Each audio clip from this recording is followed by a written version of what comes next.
네, 오늘은 가리워진 길, 숨겨진 하나님 찾기, 가리워진 길, 숨겨진 하나님 찾기라는 제목으로 하나님 말씀 전하겠습니다. 요즘 방탄소년단 이 BTS가 비틀즈에 견줄 정도로 전 세계적인 대세가 되고 있습니다. 전 세계 유명한 방송 중에 나오지 못한 방송이 없고요.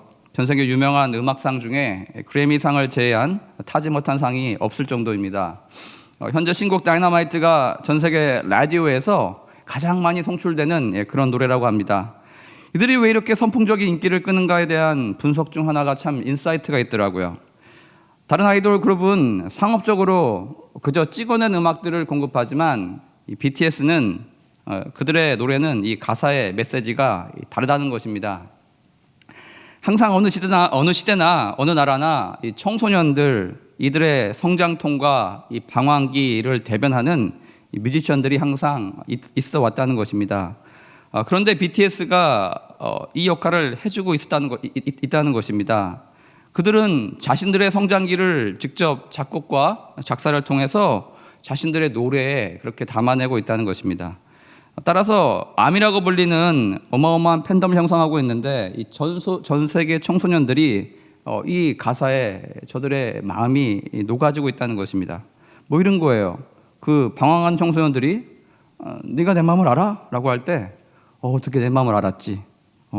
노래를 들으면서 이런 공감대가 형성된다는 것입니다.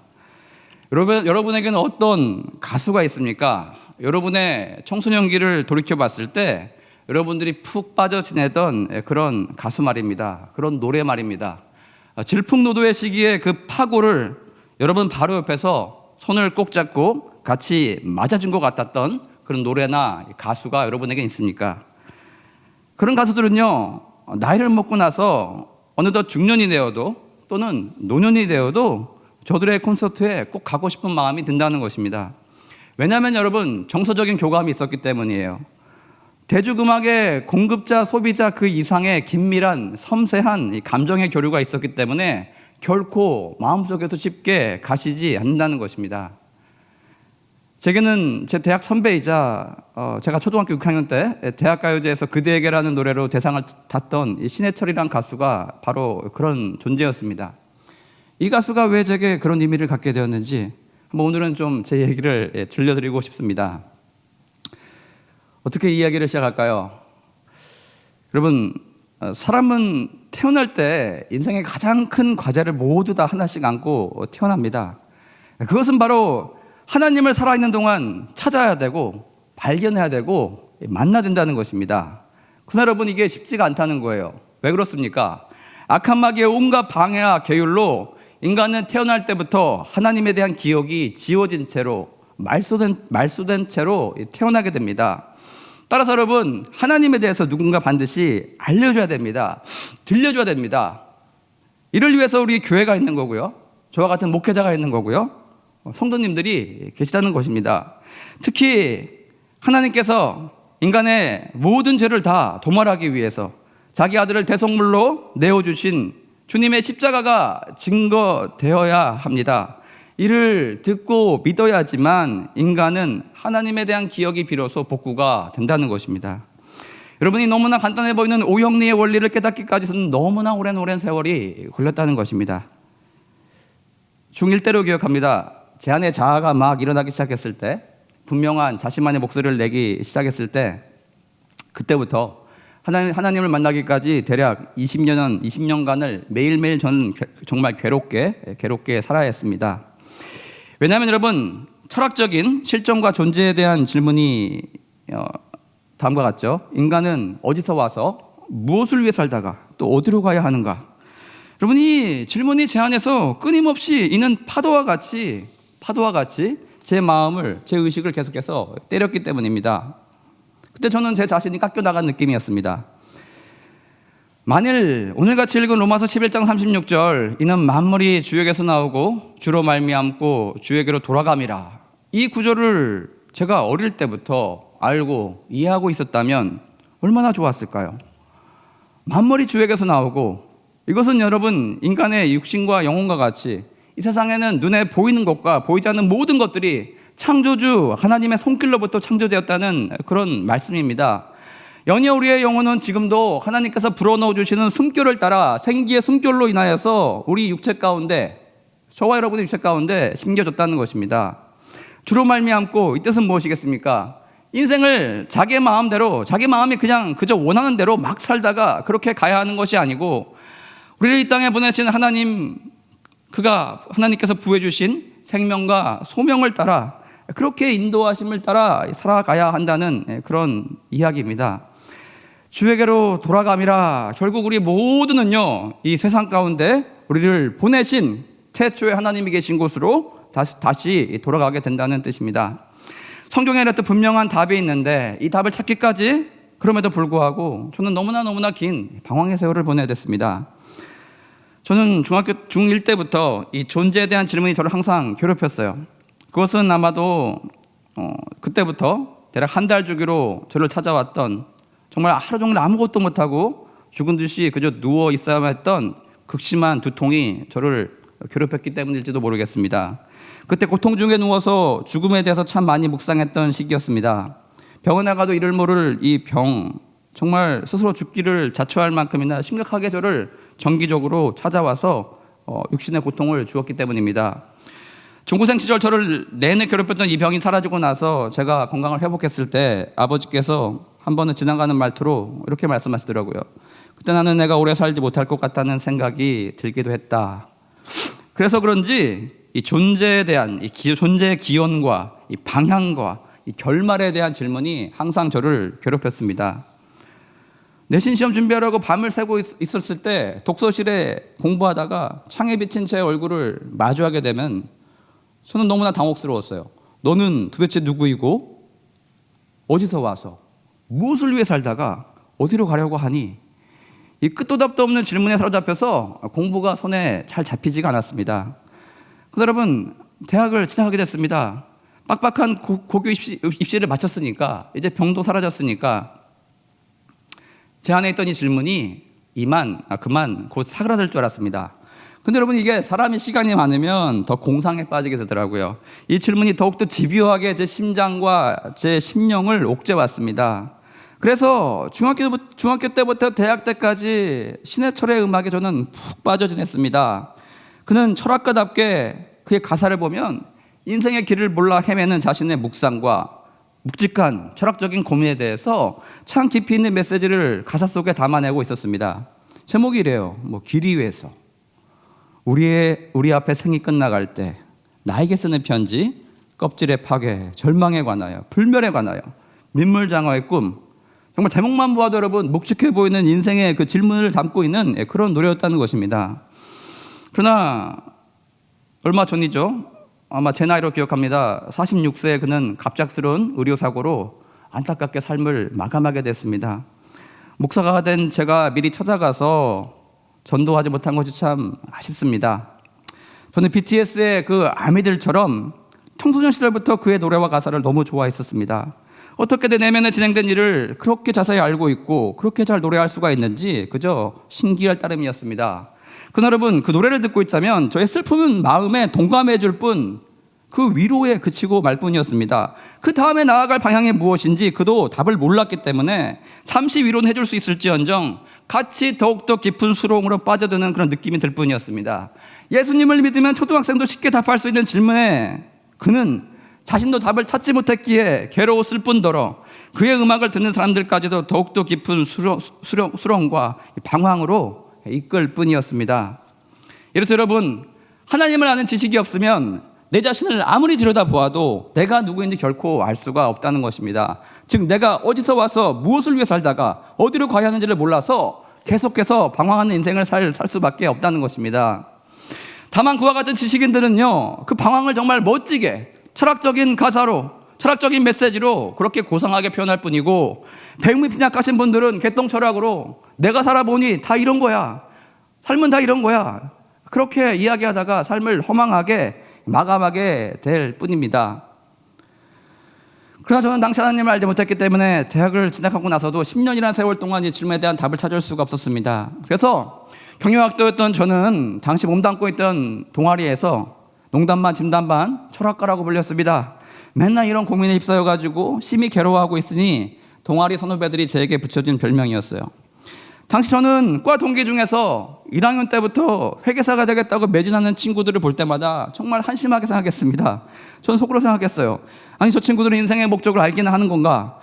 생에 당한 날까지 어디로 가게 될지 저들은 이미 발견했기에 저렇게 불도저처럼 자기의 인생의 부귀영화를 향해 달려가는가? 지금 저들의 눈에는 내가 오히려 한심해 보이겠지. 인생을 허비하고 낭비하고 있는 것처럼 보이겠지. 그러나 나는 분명히 이 존재와 생에 대한 답을 먼저 찾고 나서 그 다음에 내 인생이 어디로 가야 할지 나의 꿈을 정해야겠다. 이렇게 스스로 다짐하곤 했습니다. 나름 따라 사람 짝퉁 소리를 들었지만 철학과였던 저는 앞으로 어떤 직업을 가져야 될지에 대해서 굉장히 막연하지만 나름 구체적인 3가지 카테고리를 정하게 되었습니다. 첫 번째, 무한 경쟁, 약육강식이 지배하는 이 세계에서 나는 가능하면 남을 밟고 일어서는 일이 아니라 나도 잘 되고 남도 잘 되게 하는 일을 했으면 좋겠다.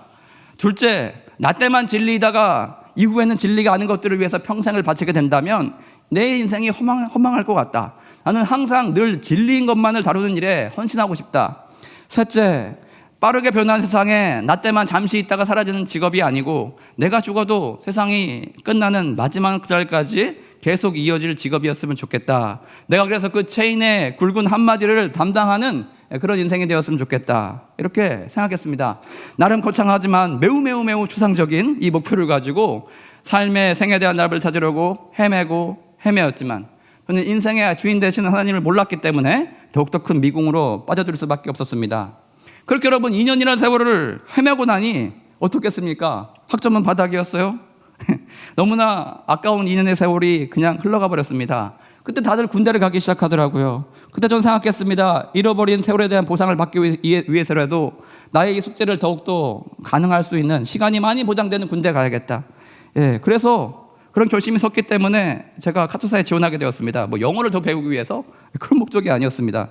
지금은 초점이었지만 당신은 시험을 봐서 선발할 때였습니다. 토익 점수를 제출해야 되는데 계산해 보니까 4개월의 시간이 남아 있었고 딱 3번의 기회가 남아 있었습니다. 첫 번째 시험은 요즘에 그런 분들 많이 계시죠? 그냥 봐요. 문제 유형을 파악하기 위해서. 그리고 한 달 뒤에 있는 2번째 시험은 정말 최선을 다해서 공부했습니다. 그리고 2번째 시험의 결과가 나오기 전에 마지막 시험을 볼 때 저는 직감했어요. 망했다. 왜냐하면 여러분 컨디션이 되게 중요한데 그날 리스닝 듣기 시험을 치고 있는데요. 문제를 잘 못 알아듣겠어요. 솔직히 답을 모르겠어요. 느낌으로 답을 찍다 보니까 제가 6문제 연속으로 B를 일직선으로 그려 내려가고 있었습니다. 그렇게 마킹하고 있는 답안지가 제 눈에 들어왔기 때문입니다. 그런데 하나님의 은혜와 뜻이 그 가운데 있었던 것 같습니다. 제가 완전히 망했다라고 생각했던 마지막 시험이 너무너무 어렵게 느껴졌던 그 시험에 드라마틱하게 커트라인을 살짝 넘었더라고요. 그래서 저는 군생활을 시작하게 되었습니다. 그런데 여러분 거기 가보니까 참 좋은 기독교 고참들을 많이 만나게 됩니다. 그리고 저는 생각하게 됐어요. 저들은 왜 저리 잘 될까? 저들은 왜 저렇게 늘 기쁠까? 그리고 연이어 기독교 정신에 세워진 나라의 군대 속에서 하나님을 어렴풋이 발견해 나가게 됩니다. 하루는 대대장이 교체식을 하는데 성경에 손을 얹고 기도하는 모습 속에서 저는 저게 저들의 진정한 정신과 힘이 아닐까라는 생각을 하게 됩니다. 그러나 제 영혼은 온전히 주님을 만나지 못했고 거기까지였습니다. 제대 후에 제 발로 한 대형교회에 1년간 정말 열심히 다녔습니다. 팀 모임도 매주 나가고 친구들을 제 방에, 교회 친구들을 제 방에 모두 초대할 정도로 정말 잘 어울렸습니다. 그러나 여러분 그때도 그때까지였습니다. 복학 후에 취업이라는 현실적인 목표 앞에 저는 과거의 직업에 대한 철학적이고 추상적인 질문은 다 온데간데 접어둔 채 경영학도들이 가는 좁은 길이 아닌 넓은 길로 가고야 말았습니다. 당시 경영학도에게는 재무회계 분야가 가장 안정적이고요. 연봉도 많고 롱런할 수 있는 그런 분야였습니다. 사람이 간절한다면 통한다고 숫자를 별로 좋아하지 않던 제가 제대 이후에 학점을 끌어올려야 했기 때문에 굉장히 열심히 했습니다. 그러다 보니까 천천히 그것들을 극복해내기 시작하더라고요. 그때는 정말 착각했습니다. 제가 새로운 재능을 발견한 줄 알았습니다. 근데 여러분 그렇게 흘러가서 한 외국계 회사에서 재무부서에서 사회 첫 생활을 시작하게 되었습니다. 사람의 본질은 여러분 쉽게 바뀌지가 않더라고요. 회사 생활 3년 동안이라는 세월 동안 한 켠에 접어두었던 그 질문이 다시 제 안에서 서서히 일어나는 것을 전 느끼게 되었습니다. 이게 나도 잘 되는 일인가? 남도 잘 되는 일인가? 이게 영원히 이어질 직업인가? 이게 평생을 바칠 진리를 지닌 직업인가? 다 아니더라고요. 다 아니었어요. 인생의 방향을 잃은 저는요, 3년간 회사 생활을 접고 막연하게 미국으로 가려고 미국 비자 10년짜리를 받게 됩니다. 예, 당시 직장이 있어야지만 비자가 나왔어요. 그 이후에 바로 퇴사를 하게 됩니다. 지금은 미국 여행이 무비자 여행이지만 당시에는 미국 비자 받기가 쉽지 않았어요. 그런데 참 웃긴 일이 벌어져 여러분. 여권을 세탁기에 넣고 빤 거예요. 비자가 망가졌어요. 가서 물어봤더니 단순 재발급이 안 된대요. 여권을 새로 신청해야 된대요. 이제 퇴사를 했으니까 제가 가서 눌러 앉을 불법 체류의 소지가 생기지 않았습니까? 비자가 나올 리가 만무했어요. 이렇게 제 미국길이 허망하게도 막혀버렸습니다. 그때 제가 아마 미국에 가게 됐다면 저는 MD부가 아니라 MBA를 했을 거예요. 경영학 석사를 하고 아마도 회사 생활을 하고 있지 않았을까 생각을 합니다. 이렇게 여러분 회사 사회생활을 마감하고 나서 아무런 목적 없이 6개월을 방황하고 놀고 있을 때였습니다. 회사 동료 중에 하나가 자기 교회에 와보라고 저를 초대하는 거였어요. 자기 팀에 초대하는 거였습니다. 그때 제가 자전거에 굉장히 심취했을 때였는데 자기네 교회 목사님도 자전거에 타는 분이라고, 이 교회 자전거 잡지에도 나오는 분이라고 꼭 한번 와서 보라는 것이었습니다. 그때 저는 아직도 기억을 해요. 이맘때쯤이었어요. 가을 초입에 숙대 강당에서 예배를 드리던 그 시절이었습니다. 예배가 끝나고 문을 열고 나가는데 방금 제 머릿속에 무엇을 들었는지, 또 일주일간 어떻게 살아가야 될지 결심이 제 안에 분명하게 서 있고 남아있는 제 자신을 발견하게 됩니다. 그때 저는 정말 깜짝 놀랐습니다. 너무나 센세이션한 일이 벌어졌어요. 어마어마한 일이 벌어진 것입니다. 이런 목사님은 제게 처음이었어요. 보통 한참을 들어도, 한 시간을 열심히 들어도 교회 문을 받고 나갈 때는 방금 들었던 그 메시지가 무엇이었는지 잘 기억이 나지 않았었기 때문입니다. 이후에 교회를 계속 다니면서 매일매일 새벽 예배를 열심히 나가고 있었을 때였습니다. 하루는 설교가 끝나고 불이 꺼졌습니다. 기도를 하는 시간이었는데 저는 홀로 놀란 가슴을 껴안고 어찌할 수 없을 만큼 큰 희열을, 감격을 느끼고 있었습니다. 그것은 바로 12년 전에 철학도란 소리를 들으면서 결론 내렸던 나의 직업, 나의 소망 3대 카테고리가 다시 생각이 났기 때문입니다. 당시 목사님을 보니까 제가 찾던 바로 그 일이 바로 목사님들이 하시는 일이더라고요. 그날 새벽에야 저는 깨닫게 되었습니다. 나도 잘 되고 남도 잘 되고 영원히 진리이고 내가 죽어도 누군가는 끝까지, 이 세상 끝날까지 할 것이고, 저는 그때부터 3년간 회사를 다니면서 매일매일 고민했던 것 같습니다. 신학교를 가야 되나? 이게 내가 진정 찾던 길인가? 그래서 저는 굉장히 솔직했어요. 결혼 상대를 고를 때 항상 먼저 이렇게 물어봤습니다. 내가 곧 신학교로 갈 것 같은데 괜찮겠냐?